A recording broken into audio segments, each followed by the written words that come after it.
4 steps to transition from generalist to niche specialist as a B2B consultant. I haven't met a single person who had a broad generalized consulting business doing many different things for many different niches, and that person had reached 7 figures. Never have I seen this, and I'm pretty sure you haven't either. There's an extremely high correlation between how specialized your business is and how much money you are making, at least until you make multi-8 figures in revenue. After that, you can maybe go broad again, think McKinsey and many other big consulting conglomerates. But the path from 6, even multi-6 figures to 8 figures is a path of narrowing down and specializing. This is invariably true across so many different industries that I would consider this to be a law of nature almost. Because processes and systems matter. The efficiency with which you deliver value to clients needs to be dialed in over many, many iterations. And if you do, let's say, operations consulting for manufacturing firms, and you also help scale up CEOs with go-to-market strategies, then you are splitting your attention. You don't have great expertise in either area. Because how could you? If you're spending 20 hours per week on one area of expertise and a specialist competitor spends 40 hours per week on the same area, your competitor is twice as competent as you are, and their expertise will only compound over time. You will stagnate and vanish into obscurity. As Alex Hormozi says, one avatar, one offer can get you to 1 million in revenue. Let's pursue this path. Now, if you want to argue with me on this and stay in your generalized business, then there's no need for you to continue watching this video. But if you do agree and you want to escape the trap of generalism, then keep watching. Because how do you actually do the transition to this specialized business? It's quite daunting to drop everything and to specialize from one day to the next. So that's what we'll cover today. I will go through a 4-step process that will help you to go from generalist to specialist within anywhere from 6 to 18 months. And you can do that without losing virtually any significant amount of top-line revenue. Okay. So I'll start with a little story here. I recently spoke to the owner of a consulting business. He had about $500,000 in revenue. He was serving 3 very broad audiences and offering 3 vastly different types of services. And his current 3 niches were blue-collar businesses, law firms, and scale-ups. And the services that he was offering was growth strategy, reorganization, process mapping and operations consulting, process improvement, and so on, applying for EU funds, and interim management, deputy CEO type work, sort of chief of staff. I would categorize these services into 3 main buckets. One is growth, so sales, marketing strategy. Operations would be processes, interim management, and reorg. And fundraising, applying for EU funds. Now, the issue is that if, for example, a media business came around, which is not comprised in any of these 3 niches, and that media business had asked him to help them with their recruiting strategy, he would have done that because effectively he is nothing but a smart person for hire. He would not have rejected anyone. So basically, he didn't even have these 3 niches. He had more. He was effectively just doing business stuff for companies, right? And now to the cherry on top was not only that, he also had a minority stake in a restaurant and a car retailer, which took about 20% of his time. So this is like as broad and diversified as it gets, and as unfortunately unspecialized and superficial as it gets in all of these areas. It was him and a team of 5 people. And even though they are in a middle income country, you can imagine that among 6 people and taxes to be paid, a top line revenue of $500K doesn't go very far. Now, of course, he had thought about niching down and specializing, but the thought was quite scary because the sources of revenue were fluctuating massively from year to year. Let's say a year ago, all of his clients were law firms and he was helping them with growth strategy. And now 80% of his clients are blue collar businesses and he's doing process mapping for them. No law firm in his current client portfolio. So of course, the idea to just specialize and just cut off 1 or even 2 big branches that he now sits on or partially sits on or used to sit on, that thought is, of course, scary. But then also, when you look at his business objectively, what is it? I mean, it's a consulting firm, but what you normally expect from a consultant is some sort of specialized expertise. This business is so broad that you can literally only call them smart people for hire. That's what it boils down to. And the problem with that is there's a lot of smart people out there. And unlike with specialists, whose disproportionate value shows very quickly, generalists have a much longer time to value latency. That's really interesting and really important. When you hire a specialist, you can sort of instantly see within a week or 2 weeks time of how they work, how they approach a specific problem. It's just different. You can see, wow, this person really knows what they're talking about. With a generalist, you hire them and for a month, you don't know if anything is good. It's hard to tell. That's why it's a much bigger headache hiring a generalist. And people know this. And this is why generalists have such a problem getting gigs. Because the other side, the client, does not have a good way to tell if they made the right decision. With a specialist, it's pretty instantly obvious if they made the right choice.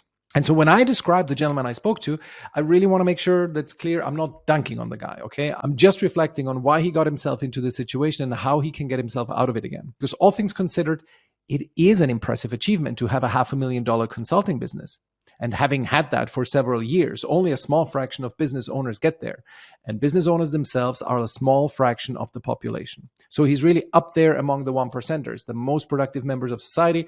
And kudos to him for that. I really don't want to create the impression that I'm criticizing him. But we always have to think, what is our reference point? Given his drive, ambition, and intellect, couldn't you be much further ahead? Are you truly maximizing your potential? 500K a year is, of course, impressive, but who says you cannot 10x that to 5 million a year? Because both intellectually and on a gut level, that this cannot be the way forward. That selling 3 broad areas of business to 3 very broad niches, you being the classic pizzeria that also sells sushi and steak and pastries, and that is probably not the best path towards becoming very rich. And that's not even considering that he has 2 other distracting business interests. So something's got to give. But how do we do this? Can we make this process less scary? Fortunately, yes, we can. In this case, there in fact is a silver bullet, and I call it validating a niche offer hypothesis via outbound. So let me explain what I mean. When people think about the need to specialize, they are scared that by changing their shop window, announcing to the world that they are now focused on one niche and one offer, they will now lose more business than they will gain in that specialized area, and that the resulting loss of cash flow could destroy the business and leave them destitute. And it is a legitimate fear. It is possible. So we want to rip the source of the problem out by its roots.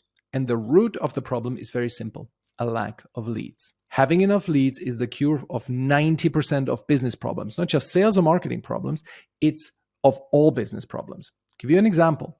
Recently, I spoke to a client who was agonizing over a prospect who had given him the green light on working together. He was already popping the champagne, metaphorically, over closing a big deal. But then there was this eerie silence on the other side when it came to preparing for the first workshop together. And after several weeks of fruitless following up and chasing and silence from the other side, it came to light that there was a decision maker on the client side in some kind of obscure department, and this person hadn't been included in the conversations.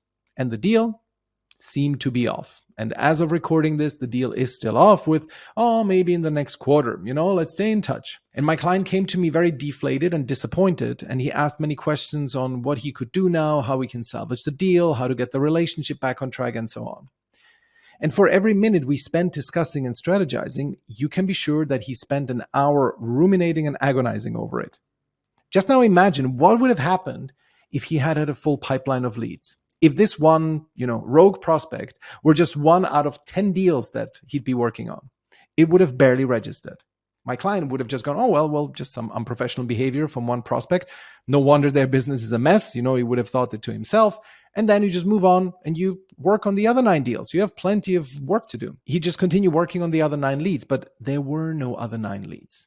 And that's why this one rogue prospect was causing so much pain, because he had a lot of riding on that one deal. And that is, of course, a problem. These kind of things will always happen. That's why we need an abundance of leads. And that's why I say that an abundance of leads is the solution to 95% of problems. Because imagine how much more productive work you could do if you weren't agonizing. And while you're, in the shower, you're thinking, oh my God, was that email that I sent, was that wrong? Or did I offend someone by not including this person in this? And so on. It's horrible. It's a very, very unproductive way of going about your life. So having a full pipeline will mean that the vast majority of your problems will end. For example, if a client is difficult, you just fire them. If a prospect is asking you to change your terms in a way that you don't want to, just don't agree to it. Another prospect is asking you to provide a service that's not your core competency, or that you, for whichever reason, just don't want to do, just don't take the gig. You have 10 more sales calls in your calendar this week. And if not, you can generate 10 more sales calls next week. So with that in mind, we are holding the solution to the transition in the palm of our hand. We need to create a method that will reliably book us sales calls with prospective clients. But all of that without doing a wholesale change of our shop front. We want to be flying under the radar while we're doing our validation. We don't want one of our existing or potential clients in another niche to see our new specialization and then wrongly conclude that we don't want their business. Because before we have validated a niche offer hypothesis, we are still vulnerable. We want to keep our options open and need to feed the family. We don't have the luxury of going for months without revenue while we're looking for that perfect niche offer combination. So, summary of step 1, acknowledge that what you have right now, that generalist business, is not the vehicle that will get you to multi-7 figures. It's a duct tape construct that you have right now. The correct vehicle is a specialized business that solves one problem for one avatar in one niche. The world is big enough. Really, unless you have a hyper specialized business, like you only do recruiting strategies for Stradivari imitation manufacturing companies in northern Italy, okay, then maybe you only have like 5 companies to work with. But otherwise, if it's a reasonably established niche and you provide a reasonably established business, service, any kind of thing that you have competitors for, the world is big enough that you can win enough clients in that area. Okay, so we remain accessible to all our current niches in stage 1 or 2. All the while, in a clandestine way, we are systematically testing outreach to our targets of specialization. So let's say we have picked, in my client's case, we will pick law firms and we will only do growth strategy for law firms. That is now our niche. Step 2 is to formulate a niche offer hypothesis and build an outbound system with which you can reach 200 ideal target clients per week. I like to use 200. You could also use 100. I prefer 2. It's then really certain that if no one from the 200 responds to you, then really your offer is not right. I wouldn't be that confident with 100. With 200, I am confident. The key item here is formulating a good offer. And so I strongly encourage you to watch my video on B2B offer creation. If you want to learn how to do that, I'll link to it in the show notes. Okay. Creating the offer, writing the email, and building the systems will take you anywhere from 20 to 40 hours, depending on whether you have help, whether you have guidance, but then you will be ready. You have a cold email, you have a Loom video, for example, script, a Loom video script that you will be sending to people so that they can also get an experience for how you are as a person, and you have a list of people that you can email or LinkedIn DM, whatever it is, but you need to have some form of system to reach out to them and put the offer in front of them. That was step 2. Step 3 is to hit KPIs in your outreach. What do we mean by that? Well, you simply want to get a predictable ratio of people to respond positively to your outreach. What should that ratio be? At the very minimum, you should book 1 call from the 200 people approached. This should be 1 relevant person, somebody who actually could be your client, and they have a 0.5% ABR. It should be 1 call with 1 prospective client out of the 200 people you approached, which means a 0.5% ABR, which stands for appointment booking rate. So 1 out of 200. But depending on the size of your niche, you want to dial this number up or down. I generally recommend to only go after niches that have 30,000 decision makers or more. If your niche is only, let's say, 10,000 people and you get a 0.5 ABR, assuming that you close 10% of sales calls, you will go through your entire niche and only get 2.5 clients, which is not enough. And by the way, when I say 30,000 or 10,000, I of course mean decision makers. If you go after, let's say, small manufacturing firms, you want to be in a niche that has 30,000 potential CEOs in this case, and not all the employees of the companies combined. I hope that that's clear. So if you only were to have a very low ABR in a niche of 10,000 people, which means that you could only get 2 to 3 clients, well, in that case, you will need to clear a higher ABR, a higher appointment booking rate. Now, how high can the appointment booking rate go? Realistically, in most niches, you cannot expect an ABR that is better than 5%. Using scalable methods, right? You can always get a higher ABR if you just do incredibly custom tailored pitches and you spend 1 day on every person, crafting the perfect pitch for them. But that's simply not scalable. You always have to do everything yourself. You need a team to do the outreach for you at a later stage. So I recommend that you don't expect a higher ABR than 5%. Usually in vast majority of niches, vast majority of offers, only 5% of your overall market is activatable, so to speak. Okay. So don't expect a higher ABR than that. Now, set your ABR KPI and pursue it. If you say, okay, I think we could really be able to hit 2%, then test 200 decision makers. 2% of that is 4 people saying yes to a call. Test these 200 decision makers with this one angle, one offer, and see if you reach your ABR. If it doesn't, try another offer and angle hypothesis and so on. And by the way, this will be the most frustrating part of this whole transition. This repeated testing. Oh, this offer niche hypothesis did not work. Let's try something else. Maybe just this niche cannot be activated at all. Then you might have to try a different niche. This can take you a long time. But this is one of those things that most generalists don't undertake, which is why they stay generalist and which is why they stay poor. So if you can push through this one obstacle, you'll be fine. And by the way, you will be able to reuse audiences. It's super important to understand, because in the case that your niche is 10,000 people, most people who embark on this journey of specialization will think, oh my God, I'm going to go through all these 10,000 people. And after I've emailed them and I only got 15 calls booked and I've closed 3 clients, like my market is exhausted. I don't have anyone to sell to. Absolutely not true. You can reuse lists. You can reuse audiences. Somebody who you've reached out to a year ago, and now you are publishing content in your chosen domain of expertise, suddenly this person will come out of the woodwork. It just wasn't the right time for them, and now it is.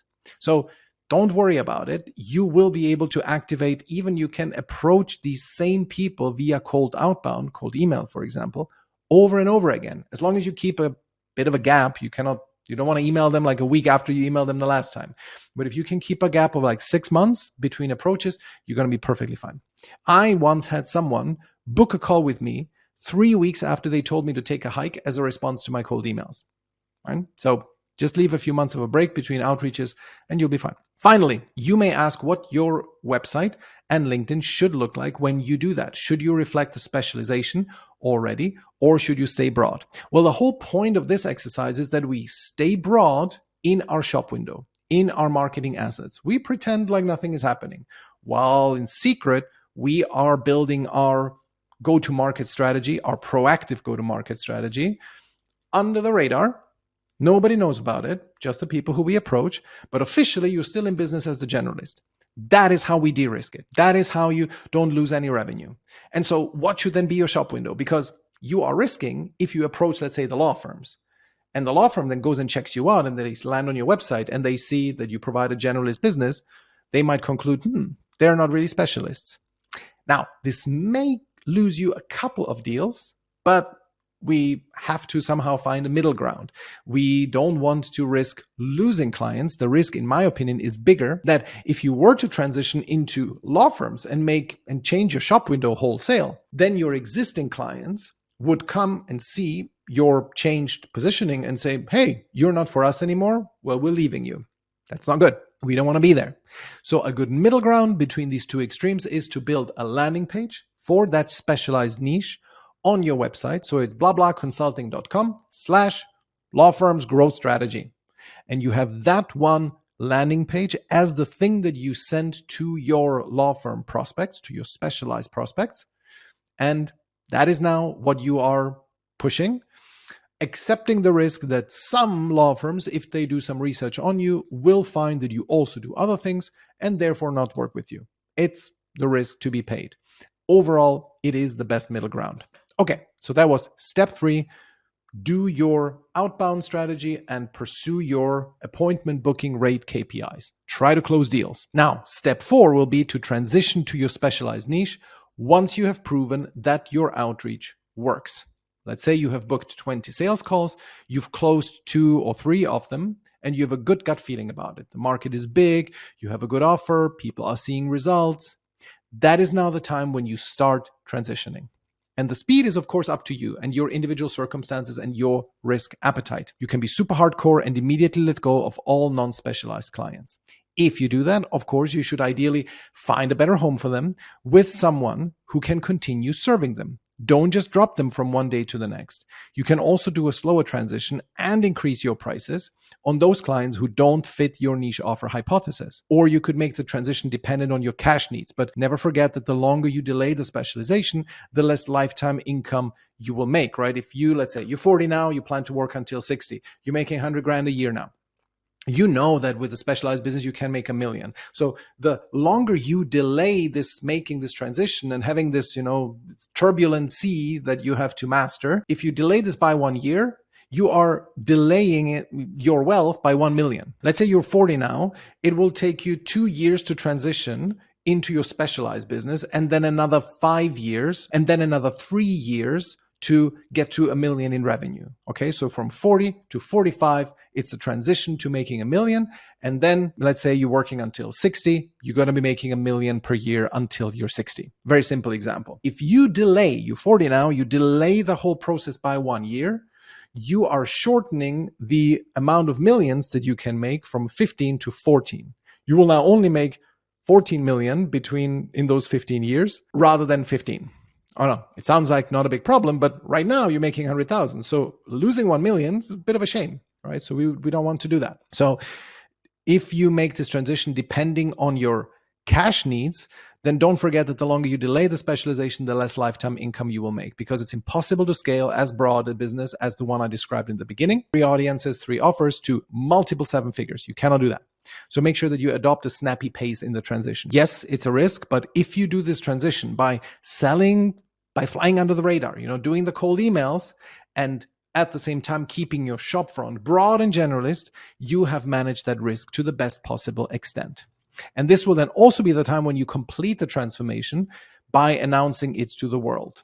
Once you are willing to truly decline the type of revenue that you are not willing to take anymore, this generalized revenue, you have completed the transition. So you will start publishing expertise only in your chosen area of specialization.